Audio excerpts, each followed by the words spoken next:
Let's talk about the Slitheen, is a sentence my friends and family have to endure every single day. Frankly, I love these guys. Can't get enough. Which is strange, because they're not really a villain you'd think, oh yeah, they've got to come back. The Slitheen, the farting prime ministers, absolutely. Because to our knowledge, the entire family got eviscerated on screen. Well, that's where we were wrong. You know your mate who just has, way too many family members and, you have to remember all the names? Slitheen. It seems that a very small fraction of the family were actually in on the whole Downing Street moneymaker, which is odd, because at that point, they may as well just be an alien species. So what are the Slitheen about? What's the point? Why do those green boys keep coming back? Frankly, it's because the costumes are in storage, but it's also because they are a great design. Those costumes caused so many production issues in Series 1, but they knew we've got to put this thing out there. It'll be on every piece of merchandise. It'll be on the Chris Eccleston Slitheen walkie-talkies. And that they were. Hey, new phone, who dis? If I ever do meet Eccleston, first of all, say, you're amazing at Macbeth. Second of all, can you sign my Chris Eccleston walkie-talkie?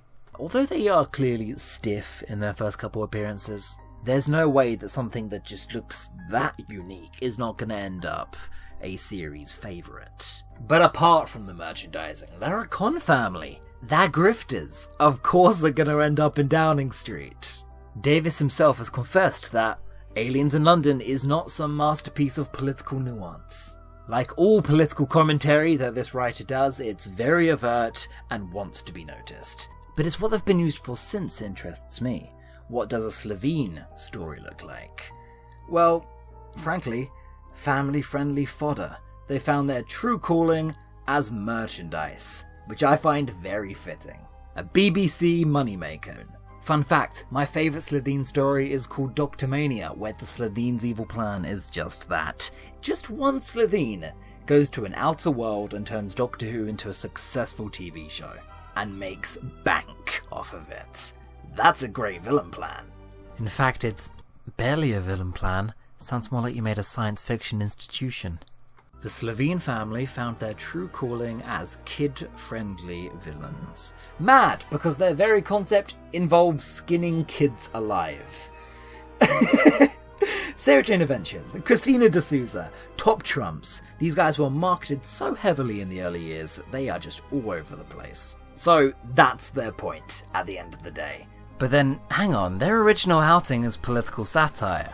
Political satire in the broadest strokes, but still a comment on the Blair-Bush administration. I personally found the political commentary on the War on Terror one note.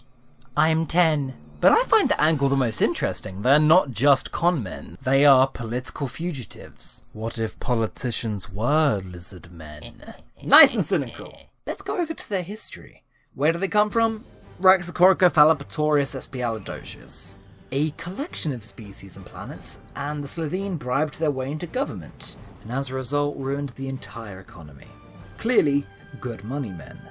Forced out by the rest of the Raxus Alliance, they were sentenced to death, so the Slitheen flee justice and go into hiding from the Jadoon. But yet they do get around. To date, we know of at least 30 individual Slitheen family members. Despite this, the Doctor seemed to clear them out over just 2 incarnations, and they wind up in museums all the time. There really could be hundreds. But in World War III, we can quite safely write off 8 of them. Except for Margaret, who we find out, like every character in the series, really likes Cardiff. A strange tourist destination, considering I'm sure she knows what Torchwood is. And lo and behold, in the years before she's discovered by, ironically, Jack and the TARDIS gang, she hangs out with Susie Costello. This story is just the girls having fun. Sociopathic murderers hitting the town. Whereas in space, every other adventure for Rose results in Slitheen. In the monsters inside, the Ninth Doctor shares a bunk with 2 of them in the Justicia prison camp. The 3 of them break out. He also walks past them in the Titan Comics Christmas special and Weapons of Past Destruction. If there's money, they're there. They're also in the background of a second Doctor comic, if I'm not mistaken. Just there. Just minding their own business, presumably, about 7 incarnations too early. 2 was also the first Doctor to ever encounter a Raxacoricofallapatorian. on the space cruiser Starlight with Zoe and Jamie. Meanwhile, on Earth, the Slitheen take over a school. 10 schools, in fact, all over the globe. This is because they want to drain the planet's energy. Okay, sure thing, Mr. Roberts. A man who is a Slitheen himself these days. Roberts also featured one in Attack the Grask. I don't know what story this guy's meant to have come from, but he's looking juicy thick, may I add. Slitheen soon become a staple of the Sarah Jane Adventures series, which is great because I love that little baby Slitheen and I want to look after him. Now with slim powers, the Slitheen really can be anybody, from one of Luke's friends to the Ninth Doctor himself. They pop up in all the ancillary media from Sarah Jane, from the webcomics to the browser games to The Gift, which features their rivals, the conveniently similarly coloured Blathereen. The Blathereen give humanity the rackweed, which is obviously bad, don't take the rackweed. There's no money, these guys are just arseholes, but they'll come to dinner first. And they have also met the 11th Doctor once. Well, 3 times if you include the Pandoric and Transalore. Am I gonna have to say that for every baddie? Infestation features the Slitheen's most audacious plan yet. We're using the fezzes to control the minds of every human we can identify who has a legitimate singing voice. And they do, from all across the world. This does something bad somehow. Go easy on it. It came from an annual. I might be tripping, but I remember there being like a Ronnie Corbett bit. Hang on.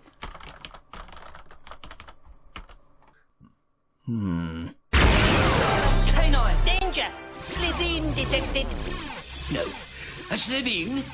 Well, it's her. I knew it. Get away, kids. Get away. Okay, I'm not even gonna touch that.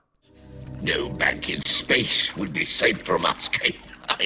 We'll crunch the credit of the cosmos. Red-nosed Day or not, I'm not letting you live that down, Mr. Roberts. They also say that Slitheen is the name of the species. Just try. They get very small mentions across the books for a couple years. Rose makes one with her brain in Nightmare on Black Island. Not reading that. And in No Funner the Fair, Ten and Rose beat a Slitheen that's chasing them around an amusement park by sliding down the flume, and then the Slitheen slides down the flume, but the doctors put vinegar at the bottom, so it dies. I remember that short story vividly from my childhood. The Slitheen are like this strange villain where it's okay to kill them. All of them die horribly. Even Sarah Jane is being a bad influence, encouraging her fucking kid companions, throw vinegar at them! Break down their biological composition! Mate, that's the equivalent of an acid attack.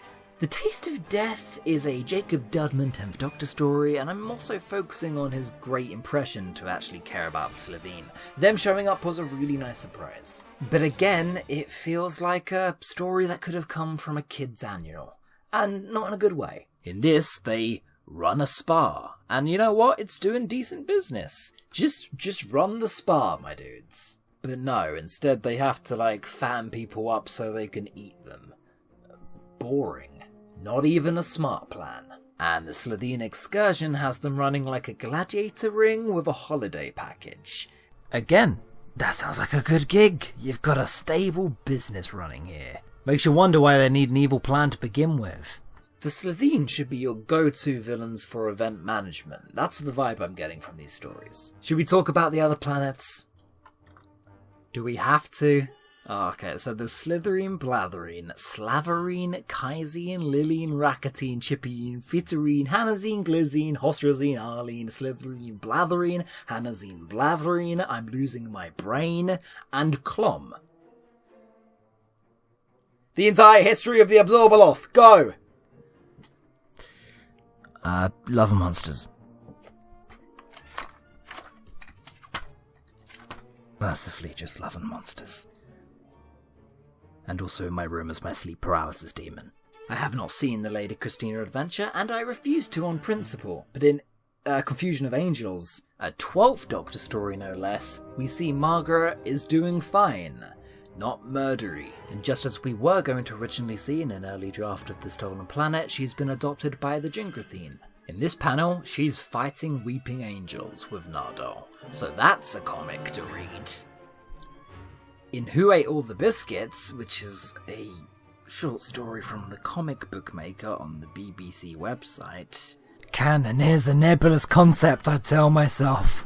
The 10th Doctor is summoned to the office of Mox of Balhoun, a noted solicitor. He is told that a family of Slitheen are suing him for the abduction of their offspring. Why did this setup happen? And you called him for legal advice. Yeah, I'd love to see the Slitheen testify in a court of law. But of course the Moxie's very anxious about it. The Doctor allows the Mox to inspect his TARDIS, only to find a young Slitheen stowed away after several weeks earlier in search of adventure. Huh? So we're going to give up in this video. Bad video. What do we think their chances of coming back are? Ever in the TV stuff? I think it's rock bottom. They got relegated to the Sarah Jane. They've been passed through parents from Davis to Roberts. Now they're Titan Comics, baby. I think the Slitheen are so bold. Hey, we're going to make a corny Doctor Who costume, but today. And they could have easily have sunk the show. I think for some people they almost did. But I can't get enough. I see their face on something, I buy it. Fart jokes and all. I give them an A, because I'm biased. Thank you for watching.